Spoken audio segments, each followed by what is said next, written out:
Kelly Chandler. Mike's actually going to be calling in later. We also have a new guest, Brody, with our producer, Ryan. And then we'll be introducing our special guest a little bit later. But you're listening to Elevate and Lead, and we're excited to have you here on the show today. Yes. Hello, everyone. Happy Tuesday. It feels a little bit more like fall than it has the past several days. I know. Where's my sunshine? Yeah, right. And we're just at the beginning, right? It's like Right. the long, dark winter. And Mike actually is not going to be able to join us because we are having a wasp infestation in our basement. So I just got the text that he is going to have to skip, but he will be back next week, as always, and says hello and says, sorry, he can't be here today, to our special guest who we will announce here shortly. Girls are holding down the fort. That's all right. Good. Okay. We usually have more fun. Sorry, Mike. We really do. It'll also, be rapid Kelly, fire. just ignore my text messaging because I just texted you saying I was about to let Mike know I was about to call Gotcha. him. You know, we're all about on the fly here, on the fly. That's right.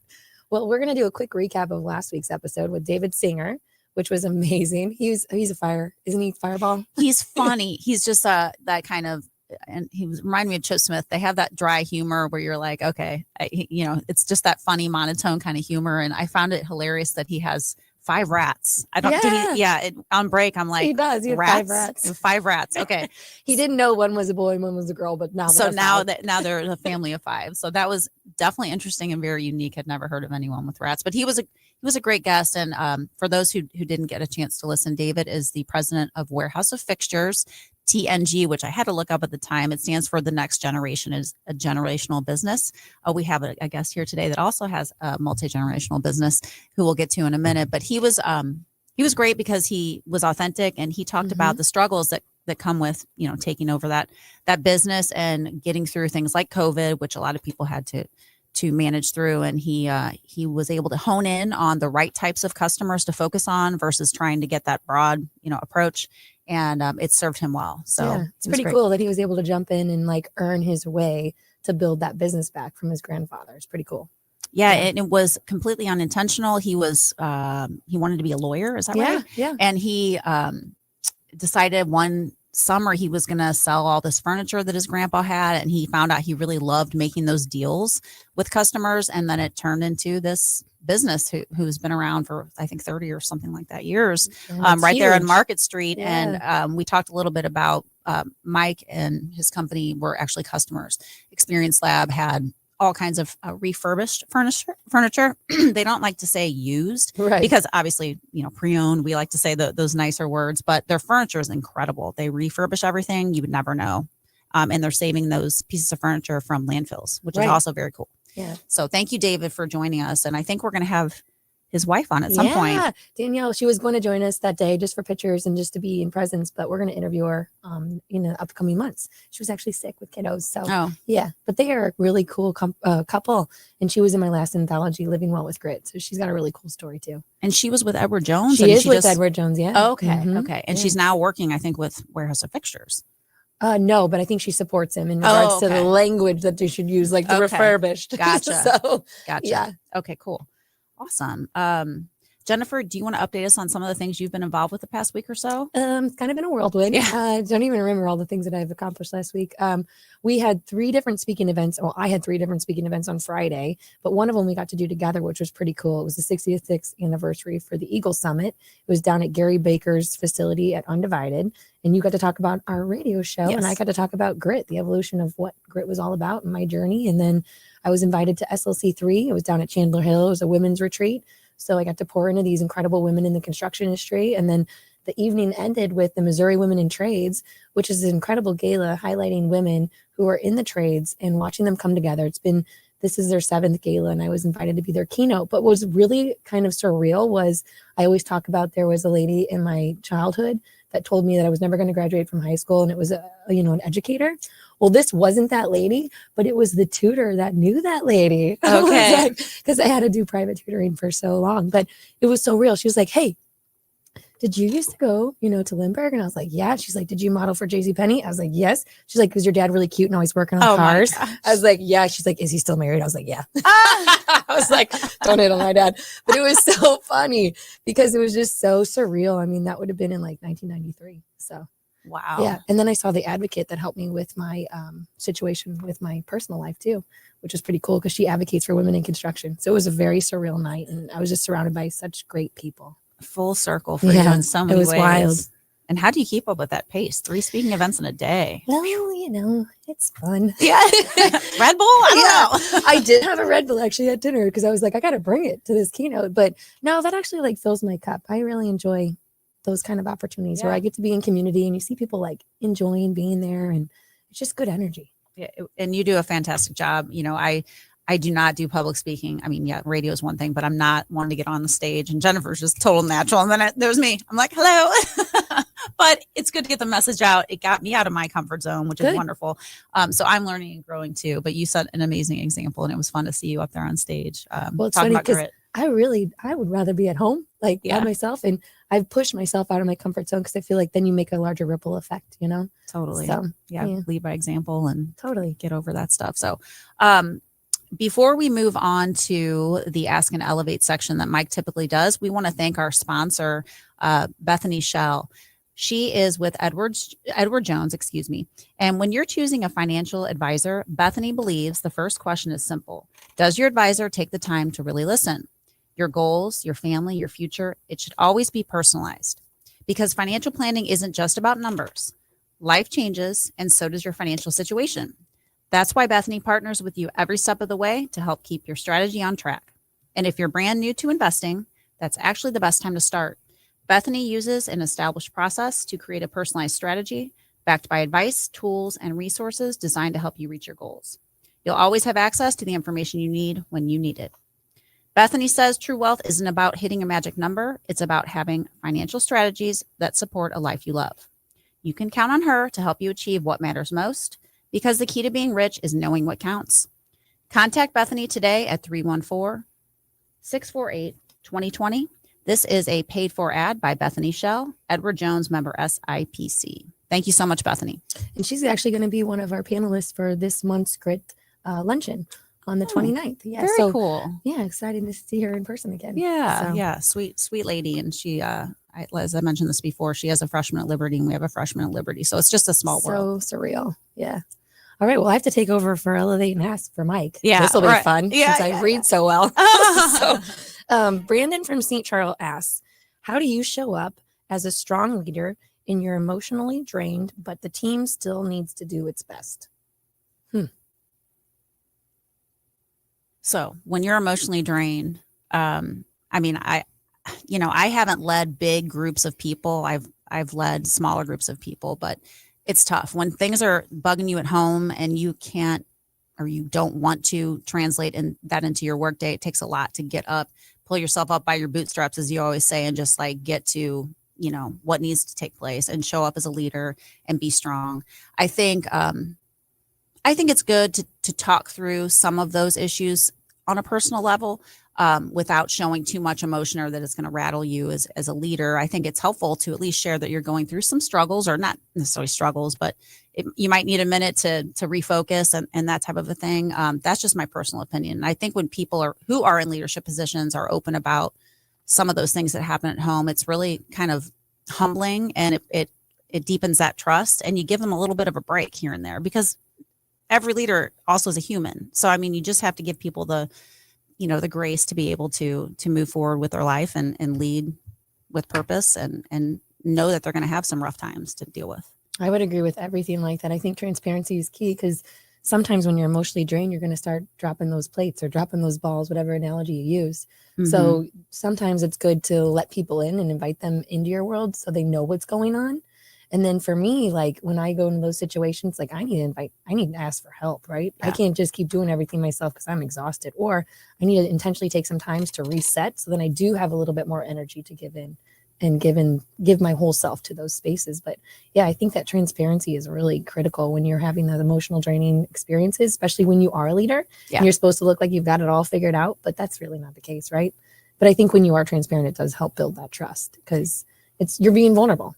Absolutely. And it's a good time to revisit all of your, planning. Like, what happens if I go down? Like, right. Seriously, what happens if I say I'm running the company and something takes me out? It's, say it's a death in the family, something big that you have to like literally you're gone for a week or two or whatever the case may be. You really need to look at those plans and what's going to happen in situations like that, and really make sure your team is ready to pick up and lead when you can't. So I think that's another really good learning experience for someone, Brandon, if you're trying to, make mental notes about how you can move forward and be prepared when you're going through some emotional challenges. So that would be another takeaway, I think. In my opinion. And I even think David Singer kind of hit on that last week when you said his mom was doing some of the bookkeeping and there was things that she didn't enjoy. And then she hired the people that did the things that she doesn't enjoy. It's like, once you have that, I guess, self-awareness, you have to put the right things in place. So I guess if you're starting to see yourself slip and you're starting to get a little bit more emotional, put the system in place so you're protected and your business can still thrive. Yeah,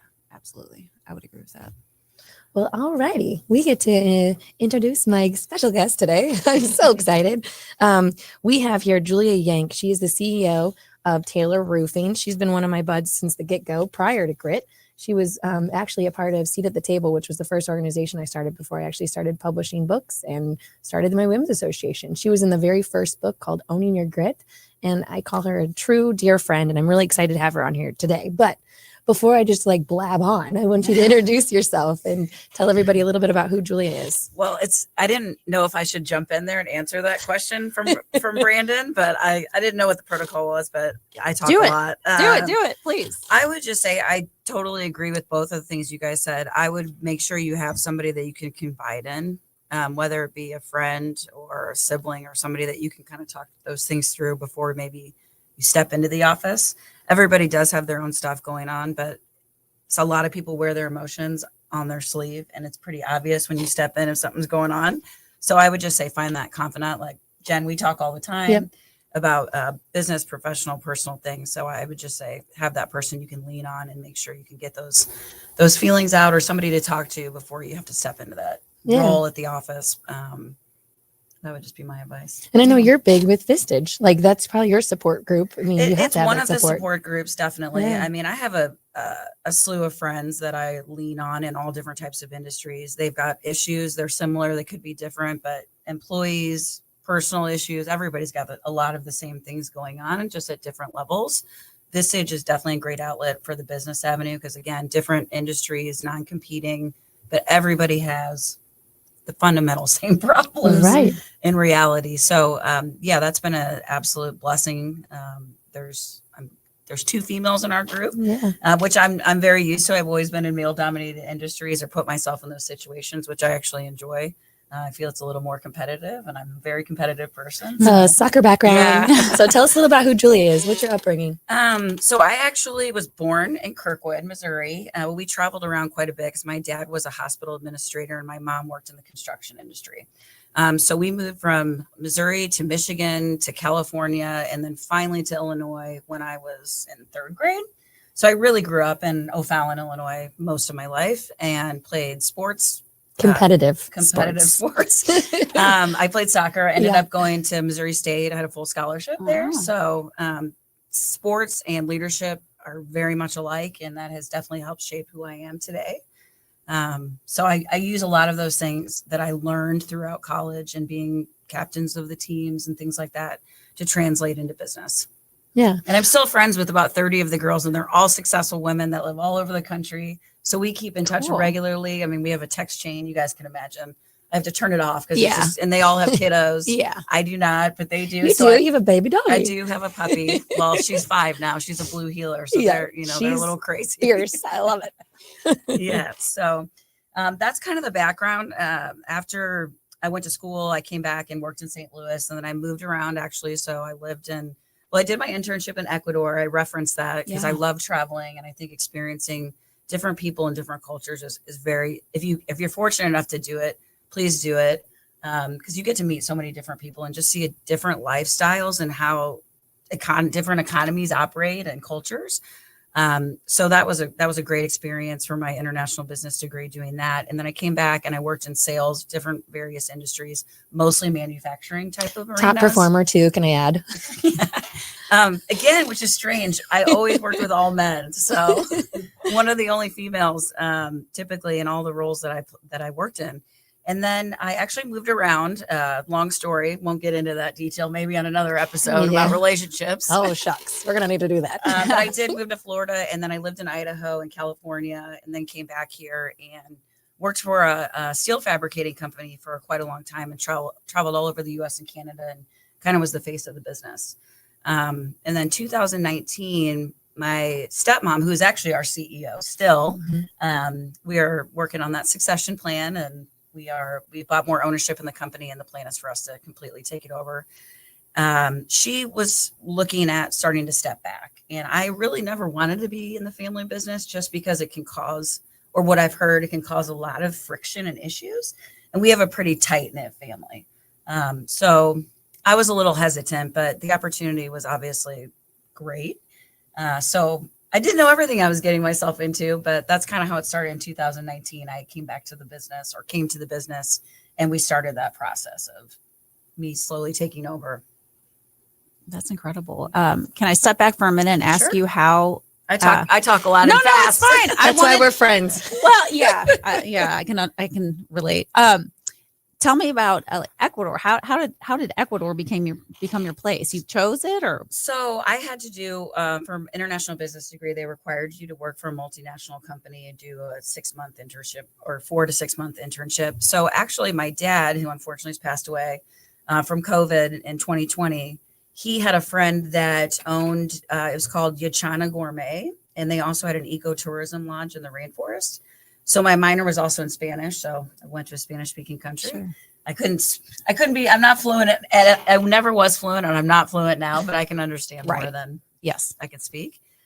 So I actually went down there, and I lived in Quito, and there was another intern from Oregon that was with me. So it was kind of nice. We were able to navigate those waters together.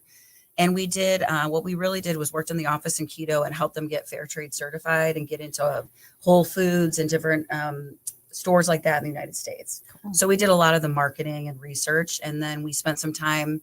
They had an ecotourism lodge that's where the cacao was produced, and then they bring it back to the factory in Quito and mix it all. It had like macadamia nuts, really, really healthy product. And then, so we spent some time in that lodge and just saw how everything was harvested, working with the local people, visiting the villages. It was really interesting. I bet. And what were some of the lessons that you feel like you took from that maybe you applied, to your life now or we're business? Very, very lucky here.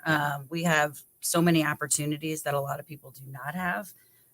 People are very hardworking in all different types of places. But we just have a lot of opportunity, and we should embrace that. That's probably the biggest lesson. Yeah. When I came back to the United States, it was strange, because living in a country like Ecuador, even though Quito is a very big city, it's completely different than living in the United States. We just have a really great opportunity in the United States, and most people are not that fortunate. Yes, I would agree with that. When you sit back and think about even those small things, running water, I mean, the stuff we take for granted all over the world, you see that it really helps, like you're saying, put it back into perspective of how fortunate we really are, and that you can help people, or at least give them some lessons. You get a little bit more grounded when you go to experience those types of different cultures. Sure. And I know you travel all the time. You were just somewhere last week. So I was. Random question. I know. So like random question, what's been your favorite trip so far? Oh, wow. Not favorite, maybe most memorable is we went to Nigeria for, I'm very involved in Rotary International, humanitarian organization. Biggest goal is to eradicate polio worldwide. So we were there they call it a NID, National Immunization Day. So we traveled for 10 days throughout the country and gave polio drops to the children and the villages. That was a humbling experience. Yeah. You're brushing your teeth with truly a water bottle. You're not taking showers. And we were staying in what they call, 5-star hotels. Yeah. Very, very dangerous countries. There's a lot of war going on there. So I think it was just an eye-opening experience that I will take with me for the rest of my life. That's fascinating. And I love giving back. That's one of the things I kind of mentioned. I like to be involved in a lot of different organizations. Our business is very focused on giving back in the community and around the world if we can. So I would say that was the most memorable, most beautiful place. I was just in Switzerland. Stunning. Yeah. yeah, definitely visit there if you can. And all the pictures looked amazing as well as the food. But that was actually for work. So I know. believe it or not, Work. it was a board meeting. Oh, that's nice. That's Yeah, awesome. we're in a captive insurance program. So it's a self-insured group of individuals, roofing companies from all over the United States. There's about 190 of us. Wow. So we all share the risk together. And you tapped into how you really give back. And that's essentially where we met Sam Cook, who was interviewed here, because you always host the, sponsor. You're the main sponsor for Kids with Cancer. Yeah. And yeah, One of I almost them, rode the golf cart with Sam in there. Yeah, I definitely it was instilled in me at a young age that giving back is very, very important. So I feel like you get what you give. Absolutely. I love that mantra. And you know who's from Nigeria is Yami. Yeah, Yami. That's her origin. She was one of our guests as well. Yes. Yeah, she talked with about Focus St. them. Louis. Yeah. So that's cool. And Mike's dad actually used to work for a company based here in St. Louis, this engineering firm. I forget, A-Fram maybe. They were Nigerian, and when they my father-in-law retired, they threw a huge party, all Nigerian food. It was neat to see their culture even brought here, like how they wanted to celebrate that way, and it was really neat. So I went to one of the celebrations for Aranola Solanke. She owns a party rental company, and her party was outstanding with all that authentic food. It was such a cool experience. Yeah, it's just a different way of celebrating and sharing the culture and the different food. I love trying all the different, exotic foods. They're exotic to us. Julia is totally a foodie. I see all your pictures. Oh yeah, that's obviously that's why I'm not a toothpick, but I don't care. You got to live your life, right? Yeah, food is delicious. It's important. It nourishes you. Yeah, it is important. So fantastic. Okay, well, we do have a few more minutes before we go to break. Tell us a little bit about, outside of the volunteering and things like that. What do you do like for fun to keep your company young, youthful, engaged, that type of thing? Well, we're obviously always looking for more people. The trades are lacking a lot of people at this point. So we would love to be growing the company more, but we have to have more people for that. So we try to do events throughout the year. Last year, like obviously for Christmas, we did a glow bingo, which was really fun. We do things like that. Obviously, like we have all girls in the office except for our 2 estimator guys. And I try to bring them to events or invite them to events. I think they want to come to more events like NAWIC, National Association of Women in Construction, the grid events, things like that. But we're a really, really small group. So we wear many hats in the office and everybody's extremely busy. We've got a big backlog right now. So everybody's working really hard. So sometimes it's challenging to get out of the office, but we do team lunches once a month. Kenny is he's one of my business partners. He's an owner and he also does all the field operations. He takes the guys to clay shooting events and different things like that. Right now, again, it's just such a busy time. So we could use about 20 more people if anybody's interested in ding, ding, ding. joining the union. Awesome. Yeah.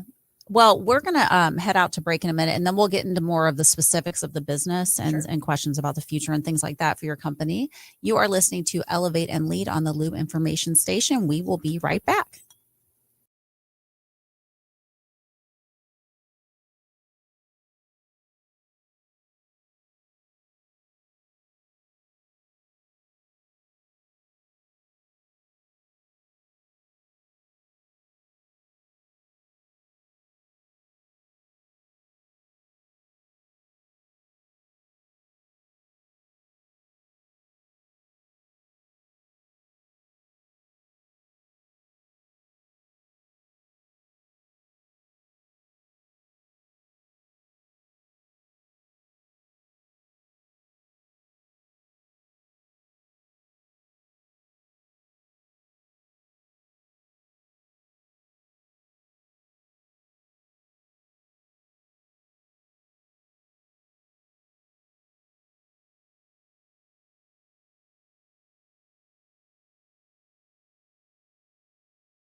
and lead. We are here today with Julia Yank from Taylor Roofing. And before we jump into the conversation with her, we're going to take a minute to thank our latest sponsor, Brad Burns, who was on, I think that was back in June. He was one of our first episodes, and he has 6 or 7 companies. I can't even remember. He is an incredible guy and obviously very entrepreneurial. But what he's doing for our station and our show is he is sponsoring on behalf of Merrimack Pools and Outdoors. Another summer has passed, but imagine this, your own backyard oasis, a pool where the kids play, a fire pit for cool nights, a perfect patio for hosting friends, the kind of place where memories are made. At Merrimack Pools and Outdoors, they've been bringing those visions to life for over 25 years. Family owned, St. Louis proud, and trusted to design and build the ultimate backyard. It's not just pools. We're talking full outdoor kitchens, sport courts, fire features, and smart pool technology. LED lighting, spa integration, and more. From concept to completion, Merrimack Pools and Outdoors handles it all. Here's the best part, free consultations, financing options to fit your budget, and every project backed by a lifetime manufacturer's warranty. Plus, they're licensed, insured, bonded, and based right here in St. Louis. So if you're ready to stop dreaming and start building, head to splashstl.com. Right now, when you order your package, you'll receive a free salt cell. That's a $2,000 value included. Merrimack Pools and Outdoors, making your backyard the place everyone wants to be. Visit splashstl.com today. Awesome. Thank you, Brad Burns. And I have to say that, man, these pools, some of these people, it's like, the lighting, the fire or the water features. Oh, yeah. I know, right? I mean, it's incredible how Look it up, Brad. Come on. Second home in your backyard. Right. Yeah. So I need one of everything. Exactly. It's amazing. And, days like this where the summer kind of extends into the fall. What do they call that? Indian summer. It's amazing if you have that outdoor, thing going on. So and the team at Merrimack Pools and Outdoors. And thank you very much for your sponsorship here for the radio station and Elevator our show. Lane. Yeah. Thank you, Brad. Yeah. All right. We are going to pick up the conversation with Julia Yank from Taylor Roofing. I think we're going to take a step back and talk about how this came to be for you, because it's in your family, but it wasn't always something you thought you would be doing. So tell us a little bit about those conversations and how you started thinking, okay, maybe I can do this. I don't think it was ever that I didn't think I could do it. It's just that if I wanted to, again, disrupt the family dynamic, because I've just heard great stories and horror stories, to be honest with you. So again, we started talking about it a long time ago. We are a women-owned business. Catherine, actually, her father was Jim Taylor. So, and before that, the company was actually Beeble Brothers. So he bought it from Beeble Brothers. So that's why we go back. This is actually our 120th year. Isn't that phenomenal? Congrats. Yeah, congrats. So, unheard of. Yeah, it's quite a long time. And we're actually moving our operations probably in the next 2 weeks. Wow. So we can talk about that a little bit, which is exciting. We had those conversations, my stepmom and I, and at that time, my younger brother was involved in the business, but she always wanted to stay women owned. And she actually has 3 sisters, and a brother. And she ended up, after her father passed, unfortunately had a heart attack on the roof, which is kind of strange. Yeah. She bought them all out and became the sole shareholder. And then in 2008 is when they actually became a women business enterprise, or WBE. And obviously we've maintained that throughout. Interesting story on that this past year, they're getting much, much more difficult, and they're cracking down, on who is actually getting those certifications now, because I think there's a lot of people out there that are who's getting a bad rep. It was the wives giving people a bad rep involved in the businesses. But she's always been involved. She's an incredible reputation in this community. So we have those conversations, and obviously we were talking with some family business advisors. We kind of started down that path because we had some other people that were involved in the business that were also interested in possibly coming in. So I took over in 2019 and actually was the director of business development for a short period of time, 6 months. And then, so I was just out kind of in the community, doing all the events. Catherine no longer wanted to be involved in NAWIC, National Women in Roofing, right? All the organizations that you kind of need to be involved in the community, keep your name out there. AGC, you were involved in everything. Yeah. Southern Only Builders, all those different things. So I was taking care of all of that, kind of the face of the business and the community. And after 6 months, she really wanted to start stepping back. So I actually took over as president in fall of 2019, August. So now we're at 6 years, which has flown by. So wild. So right after, obviously, I took over as president, we're a very old company. We've done things the same way for quite a long time. So there was a lot of things that we had to, I said, upgrade or change or work towards changing, just with technology, with processes, procedures, just daily operation of the business. And it takes time. It does take time, and it's expensive investment. So we've kind of been working on that since the beginning. But that process, Catherine and I obviously talk quite a bit. She was in the office for a while there for a year or two, but she's kind of stepped back and no longer comes in, and she's basically an advisor to the company. And still we're all equal shareholders now. So we've been slowly buying her out as we go. So that's another process in itself. You know, working with our legal team and having partners is challenging. Mm-hmm.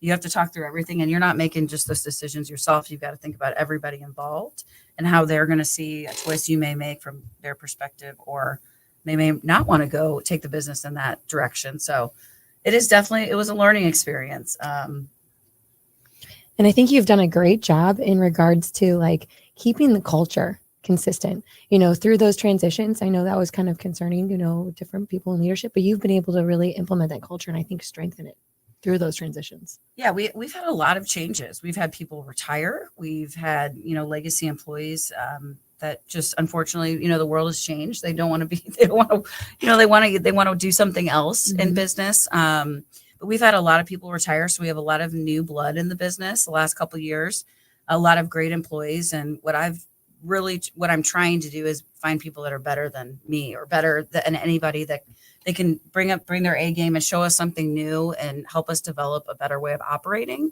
So we're always looking for those people and people that can grow into leadership roles. Because again, as I mentioned, we're a small organization. We've got about 8 people in the office and about 45 guys in the field. So it's not a huge operation. For the amount of business we do, we've got a pretty small group. Yeah. But you've done some incredible projects in here. And Yes. I'm so proud to call you my friend. Like you've done the MLS stadium roof. You have done the roof for Rung for Women. You've done the roof for a hospital facility. So like since your time being with the organization, what have been some of your favorite projects? Well, you know, we go back a little bit. In 2020, COVID hit. So being the president of the organization and being the first time at that kind of level was very challenging. I don't think anybody knew how to operate in that environment. So it was a complete new learning experience for me. I'm like, wow, I just get 6 months in, I'm thrown into this, developing new procedures, policies. You know, fortunately, we were essential workers. Right. So we were able to work with a lot of restrictions during that whole time, which was so valuable. I don't know if we wouldn't have been able to, what would have happened. A lot of companies didn't survive that, especially in the roofing industry. And a lot of roofing companies also didn't have any succession plan. So unfortunately, the numbers of those companies are shrinking. So that was challenging just in itself to navigate those waters. We were at home for a short period of time, but we really wanted everybody back in the office. So we don't have remote workers. I know that's a hot topic. Sure. And I feel like No that's hybrid. where a lot of the workforce has gone, is they have these opportunities, which is great, to each their own. Our business it's very challenging to have people work remotely. We do have some consultants that do that, but we wanted everybody back in the office. So just navigating year and a half, 2 years was extremely challenging as a newer leader. Nobody knew what to do, but we figured it out really fast. And luckily we thrived, and we're doing some massive projects during that time. The MLS stadium, which soccer obviously was very close to me. I was thrilled to do that. Partnered with Mortensen and Albarisi on that one. And then we were also doing what is now NGA, or the next NGA West. We just finished that. So that was awesome. 3-4 year project. So those were 2 really massive projects. And SLU Hospital, we do a lot of healthcare work. We like all the big challenging jobs, which we're trying to back away from that a little bit, just because it's challenging with some of the trade manpower issues that are going on these days. Sure. So, those are some of the projects. I think, I mean, they're long and difficult and challenging, but that seems what we're good at. So And award winning. Amazing. yeah, definitely. I love to brag on you. Yeah. Are you her agent? Or? I know. I'm like, oh, I love Julia. That's so just much. Jennifer's nature. That's kind of why she's definitely an uplifting person. Of And I don't course. think there's enough people out there that tell each other enough that you're great at something and lift you up and give you that power to just move forward and do more things and get involved and say yes to things that you never would. And Jen's definitely one of those people. Like that Agree. book, So- like that book that I begged you to find a part of. Hey, listen, that was a challenge in itself. That was interesting. And I really got a chance to share a lot of things that were happening in my life, like my dad passing and how it affected me, how that was just such a challenge. Nobody knows how to navigate that. And that was the first real person that was that close to me that passed away. So, and he was a mentor to me. So I thought I would have him guiding me through a lot of these challenging times and keeping me on track and things like that. But unfortunately,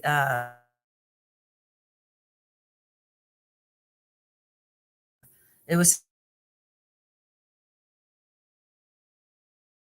talk through that, because one of his biggest fears in life, and most of ours, is to lose anyone, but a parent is, you're part of your foundation and who you are. And I think, going through that, you don't really know how it's going to go until you go through it. You can try to be as supportive to someone as you possibly can, but just that void and moving forward and carrying on legacy. And, you would have had that advice and guidance and that cheerleader, so to speak. Right. That's a tall order. And especially as you're taking over an organization on top of losing someone. I mean, that's a huge challenge. Yeah. So, And he's married to my stepmom, who's our CEO and my business so partner. So much. it was a difficult time for us. But as I kind of alluded to before, I'm so fortunate that I have such a good support group and great friends. They were very, very helpful. I do unfortunately have a lot of friends that have lost their fathers. so they've been through it. They've kind of been through that, and it's been 5 years now, or 4 years, 5 years. It's just a little easier now, but it was very, very challenging. But you got to have those people to rely on to push through. I don't sometimes know how I got through it. Yeah. But luckily, work was something that I dove into, and we were very busy. So there was really no option you just got to kind of table that and take that sadness and just keep it to yourself, or share it with your friends, and then move forward and be strong and make sure everybody around you knows that you're strong, even when sometimes you're dying inside. Yeah, just like what the question was about, the emotional, when it starts to affect you. You got to be honest and transparent. Yeah. Well, I love you, and your dad gave you a great foundation to build you. Great who you are. man. Yes. Well, and obviously he'd be so proud because you guys are doing an amazing job. It sounds like. Yeah, I mean, we're definitely moving the business forward through some very challenging times. I think the world is in a crazy state, and we are doing the best that we can. Again, like I said, we've been based in Belleville for a long time, but we've been looking for the last couple of years for a new property because we've outgrown the space. And it's downtown Belleville, so it's logistically challenging for delivery trucks, everything else, for us to really operate the business effectively. So we purchased a piece of property Halloween of last year, and it's right outside of O'Fallon along Highway 64. It's 7.5 acres. So we've got a lot of space there, and we're almost ready to move in. So we've been under construction for the last year, basically, and it's almost time. So we're really thrilled to take the business to that space and kind of start fresh. Yeah, I was going to ask, is it a new build? Obviously, yeah. You said So new it was construction. Yeah, there was the office is a new construction. There was already facilities on the property, which was incredible. It was ready to go. So much for the warehousing space, but we had to completely demo the office space and put an addition on. So it's fresh, clean, brand new. Cool. It's right off the highway again, so it's great for our people that are traveling from Illinois and Missouri. It's great for logistics. I think it will bring new talent to our organization, which is critical and important for us to grow, because that's the whole goal. Absolutely. The goal is for us to grow and expand the business, which we have, but space was a constraint. So now we have a more team and conducive environment. So that was really critical, because I think people need to be collaborative. And unfortunately, our office space we're in now is everybody's a little bit separated. So it's challenging to have that camaraderie and just be more effective and efficient. So talking about legacy and giving back and something new, tell us a little bit more about this gala you have coming up that Catherine's got. So we have always been affiliated or supporters of St. Elizabeth's Hospital, part of the HSHS network. That's over in O'Fallon, Illinois. It's their 150-year anniversary this year. And I'm actually on the foundation, the hospital board and the foundation board and the gala committee. So their celebration is on the 7th of November. and it's a black tie. And is it gala or gala? I don't know. I say gala. I say gala. Whatever. Gala. I don't know. We're know. in construction. We We'll don't even know those after things. this. We'll look it up. What's the correct pronunciation? Anyway, it's a great event proper to support the hospital. Again, they're building a new addition, and we're doing that project with Holland Construction. And so it's just a great way to support the hospital. And Howl at the Moon is the entertainment, which is really fun. So yeah, it's a great event. And if you want any more information, you can let me know. But that's just one of the things that I spend my time when I'm not at the office on, is just working with our local community, our chamber. I'm on the chamber board, Rotary, Southern Illinois Builders, doing all those types of things to make sure the construction industry grows and stays healthy, and however I can help promote it. Yeah, and if you could rattle off some of those charities you're plugged in. I can't even remember everything. Yeah, that's incredible. Some of them. Giving back's important. I love that. We also, any one of our employees, if they have something that their kids are involved in, or a charity that they're passionate about, we certainly are open to helping in any way. So I think that's really important. It absolutely is. That's wonderful. I have some questions on the trades, and you're talking about how you're hurting for workers, right? Can you talk a little bit about what's going on, the trends, and how you see things moving forward? Yeah. So we are a union company. So the unions, there's not many in the United States anymore. Some of the bigger cities, Chicago, Illinois, Pennsylvania, New York. So we're just seeing, especially after COVID, we don't know where everybody is, to be honest with you. And obviously so being union, everybody's got to be E-verified. And so, you have to be illegal. You have to be legal. So that's also challenging too, because there is a lot of wonderful roofers out there, but you got to go sign up with the union and then come on board with us. So I don't think our union gets a lot of people in the doors, unless some unions do. But we really have to do all the marketing and advertising for our people. And our guys ourselves bring a lot of the people into our organization. So we have a referral program internally, and that's how we get more of the people. But it just seems that, especially since COVID, a lot of people don't want to work. That's just what I'm seeing. Sure. Or like we talked about, there's so many opportunities to work from home, and roofing is a very, very hard trade. Absolutely. It is so physically demanding. And so I just think a lot of people, it's not that, what's the best word I'm looking for? You have to be hardy. I mean, you have to deal with weather and That's physical. gritty. That is gritty, Yes, hardy, a lot of whatever. grit. Sorry, You gritty. Because you're getting up on the hot roof and Yeah, you might fall off, whatever. It's 100 outside. It's 120. Right. On the roof. Exactly. Especially with So, that, the heat. it's really challenging. It's hard work. And it's, those guys, 4 a.m. to 2 o'clock. It's a difficult schedule. So it's a wonderful paying job, especially with the benefits with the union. There's a lot of statistics on there we try to push out to people, but I just don't think it's that glamorous. And a lot of people, again, I don't know if they want a job that's that physically demanding when there's a lot of opportunities in other spaces. I wish that weren't the case. I think we're going to have a real challenge ahead of us. We're already seeing the numbers decline across all trades, I think. Mhm. So we're going to have to find a solution for that. We'll see what happens with the country and the world. But being in the union is, I wish more people would understand the benefits of it. AGC does a good job with Build My They do. Future events, with trying to get our youth involved in our community. And hopefully we'll see those numbers change. But yeah, it's going to be an issue. They keep talking about the trades everywhere, and it's almost like I wish they would offer like rotations or something at the high schools, and I know there are programs, but like just so people could try a little bit. I know there's safety requirements, et cetera, but just to get exposure to some of the trades that are lacking in the job market, saying, hey, guess what? This might be tough for a bit, but if you're struggling, and there's a lot of money to be made, or not struggling with like a choice of what you want to do. Right. It'd be pretty cool to have some kind of rotation for kids. I think it's getting better. They've got like this CAVC, and they're doing more to promote the trades, and I think a little bit more at the high schools, but still, I don't think it's enough, to be honest with you. And a lot of people go into the trades because either their parents were in the trades, or a friend's doing it, and it's a good opportunity. But good example, my business partner, Kenny, who also does all our field production and operations. He started really young, and look now, he's way younger than me, and he's an owner. It's tremendous opportunity. So as a young person, those are the spaces you want to jump into, because there's tremendous opportunity. And do you have any apprenticeship type programs for anybody, or is The that union does the that. union does that? Yeah. Okay. So you go sign Okay. up with the union and they go And through they that do that. program and they do training, and then you can go move up the level, different levels. Okay. Apprenticement, journeyman, foreman. So yeah, they go to the union hall, sign up with the union hall first, and then they can work for us. Okay. So, Interesting. yeah. And what ages are you targeting? 18 and over. 18, it has to be has 18 and older. Okay, right? gotcha. That's also a requirement for our insurance. Sure. So, I would love to have an intern from high school come Yeah, in, but it unfortunately doesn't we work that can't way. do that. Maybe in the office. That's true. Yeah. Yes. But we need field workers. Yeah. Yeah, you need people doing it right. There's so much work out there. Yeah. And especially now with the storms, and people have, great maintenance programs and things like that to prevent, Sure. re-roof so they can last longer.